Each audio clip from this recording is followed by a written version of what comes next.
Somebody said they saw you.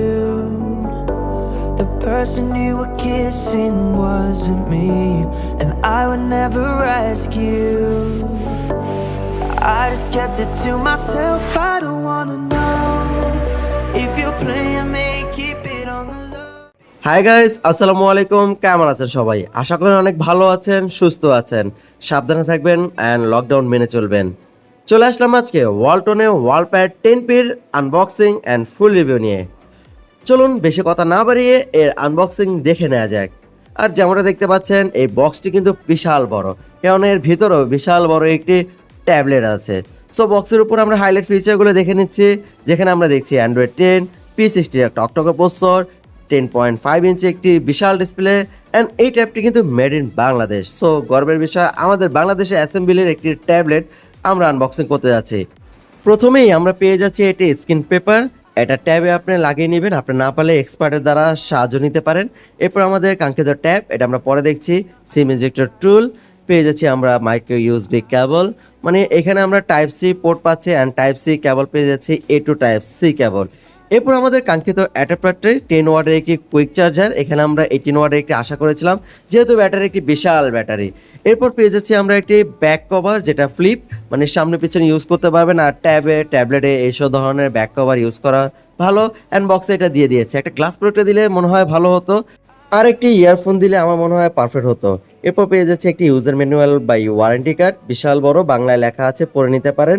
And আমার কাছে এই ব্যাক কভারটা যথেষ্ট ভালো লেগেছে। বক্সে আর কিছুই থাকছে না, ইয়ারফোন আর একটা গ্লাস প্রোটেক্টর মিস করছি। সো ব্যাক কভারটা এইভাবে আপনি ফ্লিপ করে, মানে ঘুরিয়ে আপনি ফোনটা স্ট্যান্ড করতে পারবেন। ফোন বলতেছি, এটা ট্যাবলেট। অ্যান্ড মোটামুটি এর যে চাচের ব্যাক কভারটা আছে, সেটা দ্বারা আপনার ট্যাবলেটটি দেখা যাচ্ছিলো। টোটালি রেয়ারে একটি সিঙ্গেল ক্যামেরা ছিল। অ্যান্ড ডান পাশে আমরা power button and volume button পেয়ে যাচ্ছি, যেটা কিন্তু ট্যাবের উপরের অংশে। এছাড়াও আমার কাছে মনে হয়েছে এটি একটু মাঝের পজিশনে থাকলে মোটামুটি ভালো হতো। উপরের দিকে থাকছে 3.5mm audio Jack and microphone, যেটা উপরে বিল্ড করা হয়েছে। নিচের দিকে থাকছে charging port type C and dual studio speaker, দুই পাশে স্পিকার থাকছে। আর এর সাউন্ড কোয়ালিটি ছিল যথেষ্ট লাউড অ্যান্ড ক্লিয়ার, আমার কাছে যথেষ্ট ভালোই লেগেছে। এবারে কথা বলা যাক এই ট্যাবলেটটির ডিজাইন অ্যান্ড বিল্ড কোয়ালিটি নিয়ে।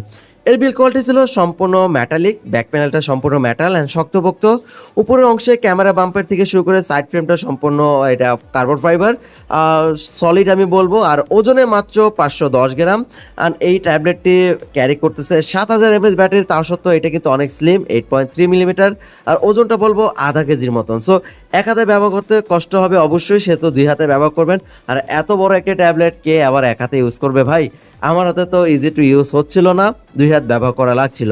সো মোটামুটি আমার কাছে এটা ভালো লেগেছে। আর এটা লম্বায় 258 মিলিমিটার মতন, আর সাইডে কিন্তু 159 millimetre, and thickness 8.3 millimetre, and ওজনে 510 গ্রাম। সো আমার কাছে যথেষ্ট ভালো লেগেছে। 2 হাতে যখন আপনি ইউজ করবেন, কিবোর্ড ইউজ করতে হলে সুইফট কিবোর্ড ইউজ করতে পারেন, অথবা এক্সটার্নাল কিবোর্ড ইউজ করতে পারেন। যেহেতু এটা ওটিজি দিয়ে আপনার মাউস কিবোর্ড এক্সটার্নালভাবে ব্যবহার করা যায়, সেহেতু আপনারা একটি ল্যাপটপের মতন ইউজ করতে পারেন।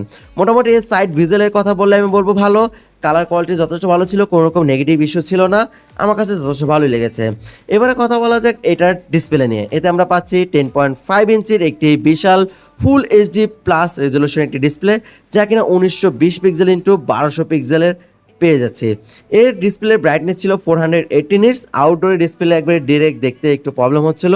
ইনডোরে এই নিয়ে কোনো রকম সমস্যা হবে না, আপনারা চাইলে ইনডোরে খুব ভালোভাবে ইউজ করতে পারেন। আর এই ডিসপ্লেতে থাকছে না 2.5D কার্ভ গ্লাস, অ্যান্ড থাকছে না নোটিফিকেশন LED লাইট। অ্যান্ড বড় ডিসপ্লে হওয়ার কারণে আপনারা যারা মুভি দেখতে পছন্দ করেন, ইউটিউব ব্রাউজ করেন, অ্যান্ড অফিসিয়াল কাজগুলো করেন, তাদের জন্য এই ডিসপ্লেটা টোটালি পারফেক্ট আমি বলবো। এই কয়েকদিন আমি ব্যবহার করে এই ডিসপ্লের প্রতি আসক্ত হয়ে গিয়েছিলাম। বড় ডিসপ্লে ইউজ করে মোটামুটি আমার ফোনটা ছোটোই মনে হয়েছে। এছাড়াও এই ডিসপ্লেতে আপনি ইউটিউব ভিডিও প্লে করতে পারবেন 1400 পিক্সেলের মতন। অ্যান্ড মোটামুটি আপনি যদি 1080p 30fps অথবা 60fps এ ভিডিও প্লে করেন, তাহলে আমি বলবো খুবই ভালো একটি শার্প অ্যান্ড ক্লিয়ার পাবেন। And full HD plus resolution হওয়ার কারণে, অ্যান্ড বড় ডিসপ্লে হওয়ার কারণে কিছুটা রেজলিউশনের ঘাটতি চোখে পড়েছে। অ্যান্ড এতে থাকছে না ওয়াইড ওয়ান L1 সার্টিফাইড। এছাড়াও রেগুলার লাইফে টাচ রেসপন্স নিয়ে কোনো রকম সমস্যা ছিল না। অ্যাপস ওপেনিং ক্লোজিং টাইম ছিল যথেষ্ট পারফেক্ট অ্যান্ড ইউআইতে কোনো রকম আননেসেসারি অ্যাপ্লিকেশন থাকছে না, কেননা ওয়ালটন তাদের পিওর স্টক অ্যান্ড্রয়েড 10 ইউজ করা হয়েছে। টাচ রেসপন্স যথেষ্ট ভালো ছিল অ্যান্ড কল কোয়ালিটি যথেষ্ট ভালো পেয়েছে, কোনো রকম নেটওয়ার্ক ইস্যু আমি পাচ্ছিলাম না। অ্যান্ড ডুয়েল ওয়াইফাই মানে dual band wifi supported and dual 4G supported আপনারা থাকছেন। বাট এতে সিম স্লট ইউজ করা হয়েছে হাইব্রিড, মানে এক সিম এক মেমোরি অথবা দুই সিম ব্যবহার করতে পারবেন, কোনো রকম মেমোরি কার্ড ইউজ করতে পারবেন না। মানে এক্সটার্নাল মেমোরি কার্ড ইউজ করতে হলে আপনাকে একটা সিম স্যাক্রিফাইস করতে হবে। আর যাই হোক, একটা সিম হলেই যথেষ্ট ভালো, কেন ট্যাব কোনো সময় মোবাইলের মতন ওইভাবে আপনি ইউজ করবেন না। আর এতে থাকছে 4GB LPDDR4X সিরিজের র্যাম, রেগুলার লাইফে আমি 1.5 থেকে 2GB মতন ফ্রি পেয়েছি। স্টোরেজ থাকছে 128GB, যেখানে 111 থেকে 12GB পর্যন্ত আপনি ইউজ করতে পারবেন। এক্সটার্নাল 256GB পর্যন্ত মেমোরি কার্ড ব্যবহার করা যায়। থাকছে না এতে ফেস আনলক অথবা ফিঙ্গারপ্রিন্টের সুবিধা, আপনার প্যাটার্ন পিন ইউজ করতে হবে। ফেস আনলকের সুবিধা থাকলে আমার মনে হয় ভালোই হতো, এই ব্যাপারটা আমার কাছে কম মনে হয়েছে। আর এটা মার্কেটে একটা ভেরিয়েন্ট পেয়ে যাবেন 4GB 128GB, যার প্রাইস ধরা হয়েছে 17,900 টাকা। এই প্রাইসটা আমার কাছে কিছুটা বেশি মনে হয়েছে, যদি হাতের নাগালে প্রাইস হতো তাহলে আমার মনে হয় বেস্ট হতো। কিন্তু এর প্রাইস হিসাবে 8-10টা ট্যাবের মতন এখানে কিন্তু প্রসেসর দুর্বল করা হয়নি। এতে আমরা পাচ্ছি মিডিয়াটেক হেলিও P60-র একটি অক্টা কোর প্রসেসর, যার ক্লক স্পিড 2.0 GHz। এর প্রথম 4টা কোর আমরা পাচ্ছি বড় কোটেক্স A73, যার ক্লক স্পিড 2.0, অ্যান্ড বাকি 4টা কোর আমরা পাচ্ছি কোটেক্স A53, যার ক্লক স্পিড 2.0।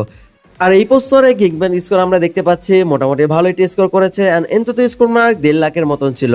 ওভারঅল ভালো একটি স্কোর আমি বলবো। আর এর জিপি হিসাবে থাকছে আর্টমালি G72 MP3। মোটামুটি এটি গেম প্লেতে ভালো একটি সাপোর্ট পেয়েছি, যেমনটা দেখতে পাচ্ছেন একবারে রিয়েলিস্টিক একটি গেম প্লে পাওয়া যাচ্ছে। লং টাইম গেম প্লেতে ফ্রেম ড্রপ ইস্যু ছিল অ্যান্ড মোটামুটি একটু হিটিং ইস্যু আমি পেয়েছি, যেহেতু নর্মালি এখন গরম ওয়েদার, সেহেতু আপনি হিটিং ইস্যু পাবেন, যেহেতু ব্যাক প্যানেলটাও কিন্তু মেটালিক। অ্যান্ড পাবজি আপনার ডিফল্ট সেটিংয়ে আপনার পেয়ে যাবেন হাই গ্রাফিক্সে হাই ফ্রেম রেট আপনি ইউজ করতে পারবেন, যেটা কিনা আমি বলবো ট্যাবলেট অনুযায়ী যথেষ্ট ভালো। আমি নর্মালি পাবজি স্ট্রিম করেছি, অনলাইন স্ট্রিম করেছি, কিছুটা ফ্রেম ড্রপ ছাড়া নর্মালি গেম প্লে করা যাচ্ছিল, স্ট্রিম করা যাচ্ছিল। যারা কিনা অনলাইন স্ট্রিম করতে চান অথবা গেম চ্যালেঞ্জ বিল্ড আপ করতে চান, তাদের জন্য আমি বলবো এই ট্যাবলেটটি যথেষ্ট ভালো অ্যান্ড পারফেক্ট। আমি 100% রিকমেন্ড করতে পারি গেম প্লের জন্য। নর্মালি আমি ফ্রি ফায়ার পাবজি যথেষ্ট ভালোভাবে গেম প্লে করতে পেরেছিলাম, খুবই স্মুথলি গেম প্লে করা যায়। আর লং টাইম গেম প্লে করার পর একটা জিনিস আমি নোটিস করেছি, সেটা হলো ব্যাক প্যানেলটা হিটিং হচ্ছিল। যেহেতু ব্যাক প্যানেলটা মেটাল, সেহেতু হিটিং ইস্যু আপনারা পাবেন। আর মোটামুটি এই গেম প্লেতে যে স্মুথনেসটা ছিল সেটা স্বাভাবিকভাবে আপনি ইউজ করতে পারবেন। আমার কাছে গেম প্লেতে কোনো রকম মেজর ইস্যু চোখে পড়েনি, ঠিকঠাক মতন গেম প্লে করা যাচ্ছিল। সো ব্যাটারি ড্রেনের কথা বলে আমি 1 ঘন্টায় গেম প্লেতে আপনার চার্জ ড্রেন করেছে 10%-এর মতন। অ্যান্ড আপনার লং টাইম যদি আপনি গেম প্লে করেন, টানা গেম প্লে করেন, তাহলে 12 থেকে 15 ঘন্টার মতন স্ক্রিন অন টাইম পেয়ে যাবেন গেম প্লেতে। আর নর্মালি স্ট্যান্ড বাই 2 দিনের মতন ব্যাটারি ব্যাকআপ পেয়েছি, যেহেতু এর ব্যাটারি 7000 mAh ব্যাটারি, যথেষ্ট আমি ভালো ব্যাটারি ব্যাকআপ পেয়েছি। ওয়েল, এতে থাকছে 8 মেগাপিক্সেল একটি rear camera with auto focus. এর ক্যামেরা ইউতে থাকছে না এক্সটার্নাল কোনো কিছুই, এইচডিআর মোডটা অন করা যায় সেটাই আছে। আর কন্টিনিউয়াস শটগুলো আপনি পাবেন 40 থেকে 99টা শট অটোমেটিকলি নিতে পারবেন। এর ক্যামেরা পিকচার কোয়ালিটি আমার কাছে ভালোই লেগেছে, কালারগুলো খুব ভালোভাবে আপনি নিতে পারছিল, ডিটেলসের পরিমাণ অনেক ভালো ছিল, যেটা আমি বলবো 8 মেগাপিক্সেল অথবা একটি ট্যাবলেট অনুযায়ী ভালো একটি পিকচার স্যাম্পল দিয়েছে। আপনি সাইড বাই সাইড যদি কোনো একটি স্মার্টফোনের ক্যামেরার সাথে কম্পেয়ার করেন 13 মেগাপিক্সেলের সাথে, সেখানে আপনি ফেলে দেওয়ার মতন এর ক্যামেরা অবশ্যই না। মোটামুটি ভালো একটি ডিটেলস আমি পেয়েছি। এছাড়াও আপনার কন্ট্রাস্ট, কালার, ডাইনামিক রেঞ্জ যথেষ্ট ভালো দিয়েছে আমি বলবো। সো এর রেয়ার ক্যামেরা কোয়ালিটি আমার কাছে ভালো লেগেছে, এটা আমি ভালোই বলতে পারি। এছাড়াও এর সেলফিতে ছিল 5 মেগাপিক্সেল সেলফি শুটার, যা দিয়ে আপনি এইচডিতে ভিডিও রেকর্ডিং করতে পারবেন। অ্যান্ড সেলফি ক্যামেরা কোয়ালিটি বললে আমি বললাম এখানে যদি 8 মেগাপিক্সেল সেলফি ক্যামেরা হতো তাহলে আরও ভালো পেতাম রেয়ার ক্যামেরা মতন।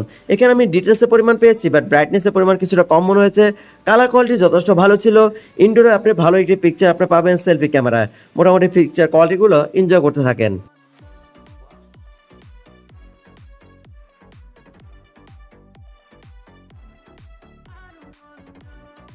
এর ব্যাটারি সেকশনে 7000 mAh একটি বিশাল একটি ব্যাটারি দেওয়া হয়েছে, যার ব্যাটারি ব্যাকআপ 2 দিনের বেশি পেয়েছে। লং টাইম ব্যবহারে আপনি স্ক্রিন অন টাইম 15 থেকে 16 ঘন্টার মতন পেয়ে যাবেন। অ্যান্ড ব্যাটারিতে চার্জ দেওয়ার জন্য type C port and 10 watt একটি কুইক চার্জার দেওয়া আছে। চার্জ হতে 3.5 ঘন্টার মতন লাগছিল, বাট ব্যাটারি ব্যাকআপ যথেষ্ট ভালো ছিল। সো এ নিয়ে কোনো রকম কমপ্লেন দেওয়া যাচ্ছে না। ডুয়েল ব্যান্ড ওয়াইফাই, জিপিএস, এছাড়া ব্লুটুথ ভার্সন সব কিছু আপনার এখানে থাকছে। এফএম রেডিও তো থাকছে। মোটামুটি এই নিয়ে কোনো রকম সমস্যা ছিল না। Call quality, network quality, wifi সুবিধা, স্পিড আমার কাছে যথেষ্ট ভালো লেগেছে।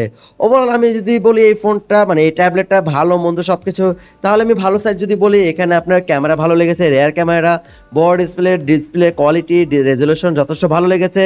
ইউজ করে আপনি ভালোভাবে ইউজ করতে পারবেন। এক্সটার্নাল আপনার অফিসিয়াল কাজগুলো আপনি কমপ্লিট করতে পারবেন। যারা মুভি দেখেন তাদের জন্য dual stereo speaker sound quality আছে, সেখানেও খুব ভালো করেছে। প্রসেসর সেকশনে এখানে P60 প্রসেসরটা ব্যবহার করেছে, যার পারফরমেন্স আমি যথেষ্ট ভালো পেয়েছি। যারা অনলাইন গেম স্ট্রিম করতে চান, গেম প্লে করতে পারেন। খারাপের দিক থেকে আমার hybrid SIM slot and selfie camera আমার কাছে কমতি মনে হয়েছে। অ্যান্ড 2.5D কার্ভ গ্লাস দেওয়া দরকার ছিল, নোটিফিকেশন এলডি লাইট দেওয়া দরকার ছিল। অ্যান্ড মোটামুটি আমি বলতাম ফেস আনলকে দেওয়ার সুবিধা দরকার ছিল। সো ওভারঅল এই ট্যাবটি কেমন লেগেছে সেটা আপনারা কমেন্ট বক্সে জানাবেন। আর ভালো লাগলে অবশ্যই চ্যানেলটি সাবস্ক্রাইব করবেন। আজকে বিদায় নিচ্ছি, ভালো থাকবেন, সুস্থ থাকবেন। আসসালামু আলাইকুম।